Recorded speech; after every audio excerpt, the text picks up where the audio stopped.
Welcome to the 2-Bit Game Club. It's like a book club, but for games. This month's game is Civilization for the Apple II computer from 1991. This week, we're fielding questions from club members, which they've left at patreon.com/2bitgameclub. I'm your host, Liam Gallagher. I'm a composer, and I'm currently working on a new game. It's called It's You, A Breakup Story. So this episode is all about answering listeners' questions and comments submitted at patreon.com/2bitgameclub. As well as other 2-Bit Game Club social media outlets. The game for next month, March 2018, is Donkey Kong Country. So start thinking about your queries now and get them in to patreon.com/2bitgameclub.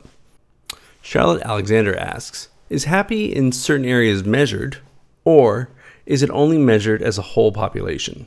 So like everything else in Civilization, happiness is represented broad strokes, and this is done in two main mechanics.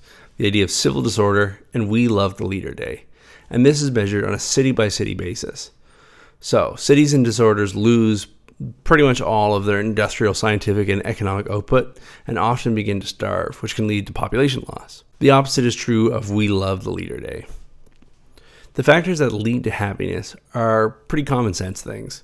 Access to places like worship and entertainment make people happy, while being bombed into oblivion or living in overcrowded conditions makes people sad. Some policy changes can impact the temperament of your citizens, like what type of government you rule under. But on the whole, these rules are true of happiness for all time periods in the game. Practically speaking, the impact of happiness in-game is that happy citizens will do as they're told. So as you place all your orders, they happily produce science, make money, etc. As a mechanic, happiness is a little different than, say, wealth or science or industrial production, as unlike those, there's nothing you can actually spend happiness on, but it's more or less just another cell in the vast civilization spreadsheet at the end. It's something that you need to keep in mind as you weigh the pros and cons in each choice. So generally speaking, I would say that Civilization stays clear of moral evaluations of your in-game actions.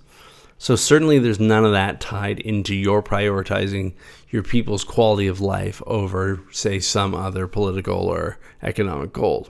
In my culture, I live in Toronto, the artistic capital of Canada. There's a dig. And people here treat happiness as though it's a self-evident goal. It's something worthwhile in and of itself. Civilization doesn't really hold this value. While it's easier to rule content people, they're more obedient in terms of production, in terms of scientific research. And while you do gain points every turn for each happy citizen, Civilization is definitely a game where pain can lead to gain. So it's a question about what kind of ruler you want to be. When I play, I tend to play as either a pacifist, smarty pants, sort of, egghead utopia, or I make my simulated civilization a war machine that accepts human lives as its input and power as its output. Really, I think at the end of the day, the best thing you can say about Civilization is it's a space to work out your notions of what the world should be like. It's good to have a safe place where you can try on the ideals of people you disagree with. I hope that answers your question, Charlotte. All right, Cecile, last name withheld, writes, do you think Civilization underplays the role of women in history? I would say so. Surprisingly, there's not a lot of people of any gender in this game. In general, given that it's about civilization, it's about humanity, but few people in the game that are represented are women. Of the predefined 14 Civilization leaders, the only one who is female is Queen Elizabeth of English. Though, if you choose to play of her, you'll actually see fewer women in game, interestingly, as you'll never get to see the face of your own leader in regular play. To the game's credit, however, you can put in your own custom name and play as whoever you please. Super King Liam Guy, the 11th speaking. I think the real issue is that when the game says leaders, it really means heads of state. Harriet Tubman is a great example of an American leader, but at the time Grover Cleveland was the American head of state, Tubman was someone's legal property. There's prominent female heads of state that could have been chosen, though, that got passed up for their male counterparts. Good examples are Catherine the Great of Russia or Cleopatra of Ptolemaic Egypt. In Civilization 2, the designers would change course and make sure that each civilization had a male and female leader you could choose from. Though in the course of doing so, they either made up some leaders or took them from fiction, like Scheherazade as the leader of the Persians, which is a bit of a goof. This kind of overcorrection of sexism led the designers into the field of racism. Scheherazade is actually from 1001 Nights, a collection of Arabian folktales, not Persian folktales. Oh well. You can learn more about the concept of Orientalism if you see 2-Bit Game Club episode 21 on Prince of Persia. Well, I think you could harp on the issue about whether or not there's some historical basis to the greater representation of men, but I don't think that's really the core issue here. Rather, we can take a step back and say that gameplay tells us what the designers thought was interesting about their topic. I think it's very reasonable to conclude here that designers didn't think that women's roles in history were very interesting. John Nicholson, saxophone player from Octorok, writes, "I've heard and read that Civ paved the way for the popularization of strategy games. What do you think it was about the game that made this so?" I've heard / read that too, John. My editorial on this topic is that Civilization helped to bring the robust strategy and wargaming design from the board game spaces into the realm of video games.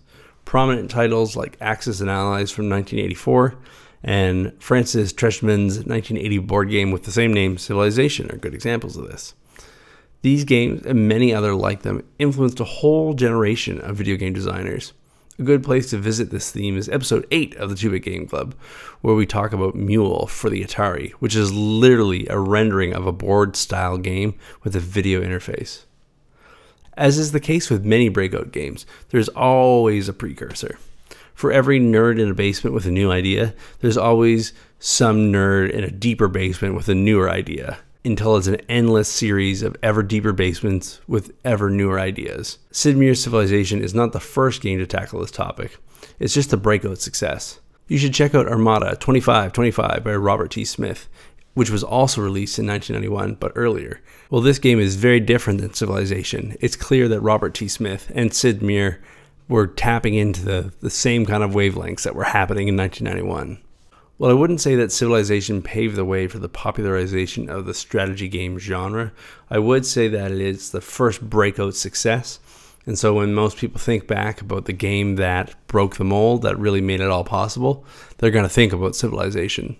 And I think that is, to be fair, to its credit.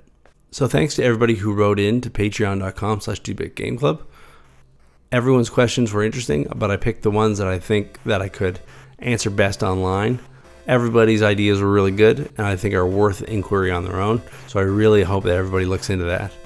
That being said, next month's game, Donkey Kong Country for the Super Nintendo. Get your questions ready, send them into patreon.com/2bitgameclub. Alright, I've been your host, Liam Gallagher. Thanks for playing Civilization with me.